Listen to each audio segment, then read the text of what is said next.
کتاب هنر زندگی، قطعه اول. تائویی که به سخن درآید تائوی جاودان نیست. نامی که بتوان آن را بر زبان آورد نامی جاودان نیست. تائو نام و نشان دارد و بی نام و نشان است. تائوی بی نشان مبدأ همه چیز است. تائویی که نام دارد مادر 10,000 چیز است. در بی آرزویی است که آدمی میتواند اسرار را بازگشاید. با آرزو انسان تنها اسرار را می‌بیند. همین اسرار کلید درک همه چیز است. زندگی در اسرار. در قطعه آغازین تائو ته چینگ، لاو تزو به ما میگوید که تائو نام و نشان دارد و بی نام و نشان است.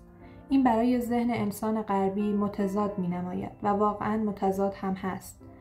مفاهیم متضاد مثل یین و یانگ یا مردانگی و زنانگی در تفکر شرقی موضوعی عادی است. ما در دنیای غرب مفاهیم متضاد را به صورتی ناسازگار می‌نگریم که به نفی یکدیگر می‌پردازند، در حالی که در این کتاب با تغییر دیدگاهمان خواهیم دید که چه تغییراتی در زندگیمان پدیدار خواهد شد. تائو وادی است نادیدنی و ناشناخته که هر چیزی از آن نشأت می‌گیرد، در حالی که همزمان تائو در هر چیزی به صورت نادیدنی وجود دارد. وقتی آرزوی دیدن این نادیدنی را داریم، تلاش می‌کنیم آن را با شرایط دنیای مادی، آنچه لاو تزو آن را 10,000 چیز می‌نامد، تعریف کنیم. او می‌گوید که رها کردن آرزوی دیدار این نادیدنی سبب می‌شود که بتوانیم آن را ببینیم. رها کردن آرزوی دیدار این نادیدنی سبب می‌شود که بتوانیم آن را ببینیم. اما چگونه این کار شدنی است؟ یکی از راه‌ها تمرین تفکر متضاد است. باید بدانیم که خواستن، آرزوها و ناخواستن، بی‌آرزویی، همزمان متفاوت و یکی‌اند، درست مانند پایان اسرارآمیز تسلسل. آرزو یعنی به وجود آوردن شرایطی که ما را پذیرای چیزی می‌سازد. آرزو در دنیای مادی یعنی آماده شدن برای دریافت چیزی. مطابق آنچه لاو تزو می‌گوید، تلاش برای درک اسرار تائو موجب می شود شواهد را به شکل تجلی‌های گوناگون درک کنیم، در حالی که این وجود خود تائو نیست. البته راه به اینجا ختم نمی شود. از همین خواستن است که شکوفایی تائوی اسرارآمیز آغاز می شود، یا به عبارتی دیگر خواستن و آرزو داشتن به پذیرا بودن بدون تلاش تبدیل می شود. با آرزوها تجلیات قابل درکند و با بی‌آرزویی تائوی اسرارآمیز. وقتی خود را با آنچه لاو تزو میگوید هماهنگ میسازیم، برای ما روشن می شود که جهان پیوسته در حال تولید نمونه‌هایی از این فرایند متضاد است. برای مثال به باغبانی فکر کنید که در انتظار است تا بوته‌های گوجه فرنگیش محصول بدهد. اجازه دادن به این بوته‌ها برای رشد تنها کاری است که این باغبان میتواند انجام دهد. حالا به زندگی خود بازگردید و درباره مواردی فکر کنید که با خواستن آنها را به دست می‌آورید و مواردی که به سادگی با اجازه دادن به آنها برای رخ دادن به دست می آیند. هنگام به خواب رفتن چه اتفاقی رخ می دهد؟ اگر به خواب اجازه دهید تا شما را در رو باید چه خواهد شد؟ خواستن برای عشق ورزیدن یا اجازه دادن به عشق که وجودتان را فراگیرد نیز همین گونه است. بی‌آرزویی یعنی اطمینان داشتن، اجازه دادن و در انتظار باقی ماندن. آرزو آغاز و زمینه بی‌آرزویی است. همینطور خواستن آغاز و زمینه اجازه دادن و اطمینان داشتن است. این دو مانند هم و در عین حال متفاوتند. زمانهایی را به یاد آورید که در این تسلسل در میان خواستن و اجازه دادن قرار گرفته اید، یا زمانهایی که جایی میان تقلا برای انجام کاری و انجام دادن آن کار واقع شده اید. تلاش کردن برای پیانو نواختن، راندن اتومبیل یا دوچرخه سواری نیز مانند و در عین حال متفاوت از نواختن پیانو، راندن اتومبیل و دوچرخه سواری است. هنگامی که این فعالیت‌های دنیایی آرزوی شماست و آنها را می‌آموزید، زمانی فرا می‌رسد که با اجازه دادن به این فعالیت‌ها برای رخ دادن آنها را انجام می‌دهید. مسئله در اینجا شناسایی تفاوت میان خواستن و اجازه دادن و آگاه شدن از کیفیت بی‌تلاشی حس اجازه دادن است. 10,000 چیزی که لاو تزو از آن نام میبرد اشیای مادی هستند که به ما کمک میکنند آنچه را درباره‌اش صحبت و فکر می‌کنیم بشناسیم. با وجود همه پیشرفت‌های علمی، امکان ساخت کبد یا چشم آدمی یا حتی دانه گندم به صورت مصنوعی وجود ندارد. هر یک از این موارد از دنیای نادیدنی سرچشمه می‌گیرد. هیچ یک از ما پوست، استخوان‌ها و خونی که در بدنمان جاری است نیستیم. ما تائوی جاویدانیم که در دنیای نادیدنی زبانمان را برای صحبت کردن می‌جنبانیم یا با گوش‌هایمان می‌شنویم و با چشم‌های خود تجلیات را می‌بینیم.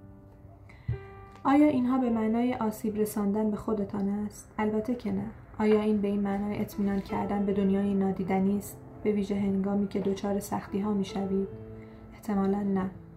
آیا این به معنای تلاش نکردن برای تغییر اوضاع است؟ نه.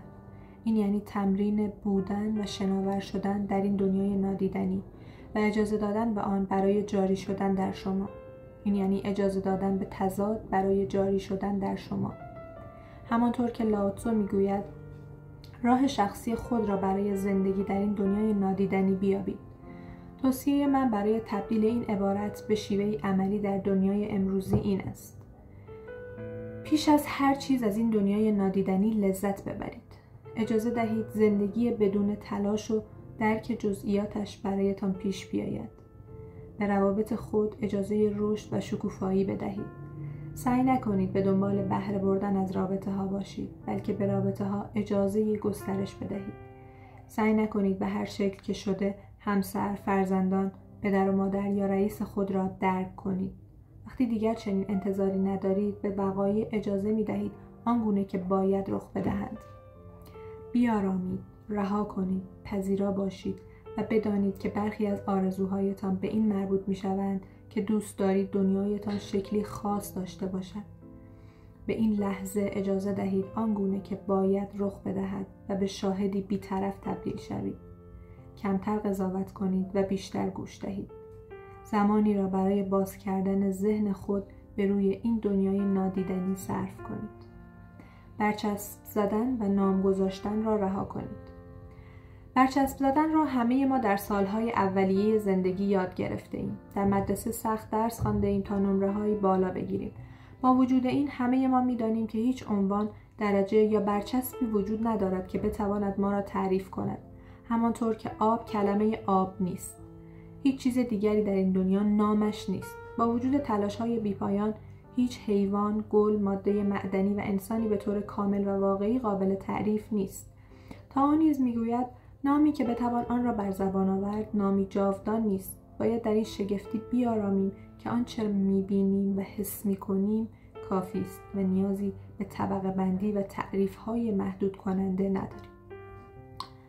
تائو برای امروز هرگاه که توانستید به مشاهده ناراحتی که در شما به واسطه موقعیتی آزاردهنده به وجود می‌آید دقت کنید.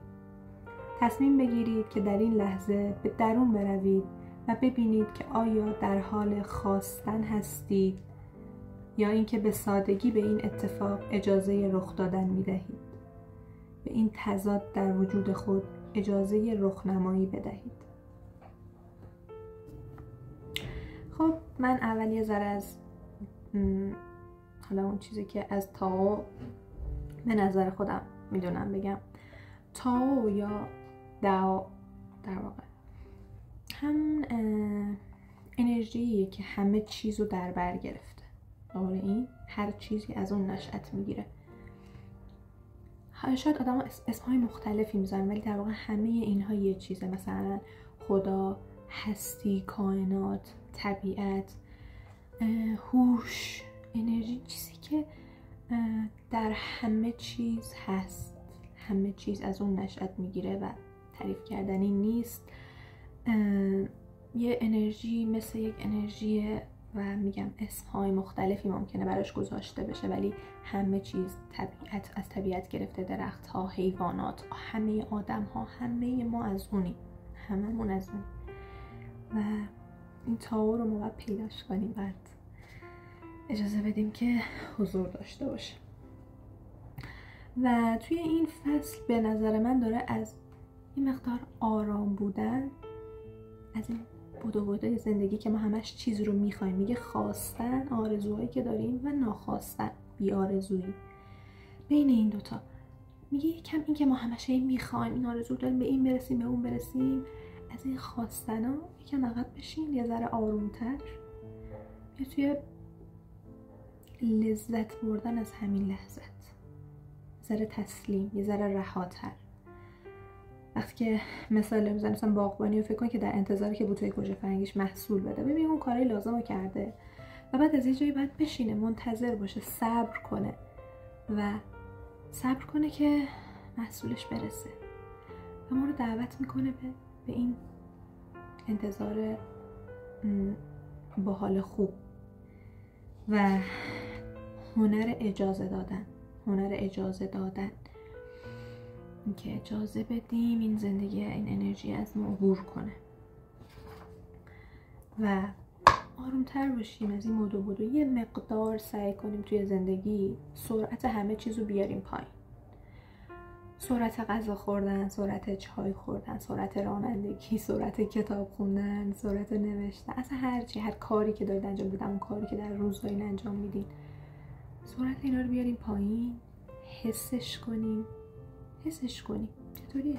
من چای میخوام لذت ببرم ازش، توی لحظه باشم، تسلیم، آروم، با وجود همه اون مشکلاتی که اون بیرون هست، ولی توی اون لحظه که دارم اون کار رو انجام میدم سرعتش رو بیارم پایین و کلن آرامتر زندگی کنم و به قول خودش از این دنیای نایدنی لذت ببریم، رها باشیم، یه ذره رهاتر.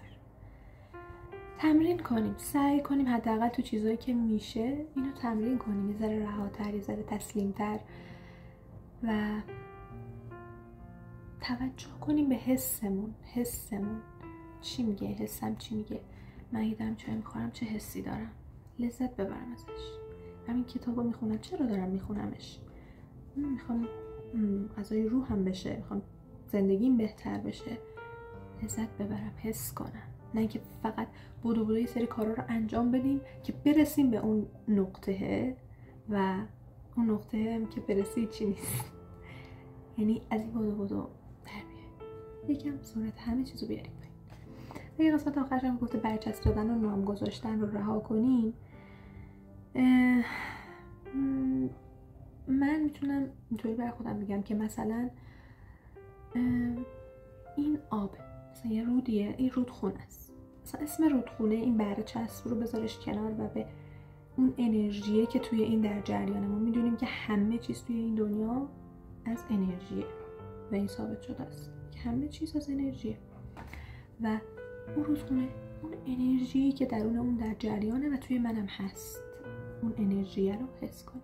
جای حالا برچسب بگم مثلا این درخت کاجه، این درخت فلانه، این گل روزه، این گل، مثلا این برچسبا رو بذار کنار، ببین، حسش کن، انرژی که توش در جریانه، اون حیاتو که توی اون در جریانه و توی تو هم هست، همه ما یکیم و اونو حس کن به جای که این برچسب. و آدم ها مثلا آدمای اطرافت، هر کسی که هست، به جای اسم که داره، به جای اینکه اون رو با اون اخلاقیاتی که داره در واقع ببینیش، لحظه ای تمام برچسبا رو بذار کنار و انرژی درونی، اون خدای درون اون آدم رو ببین.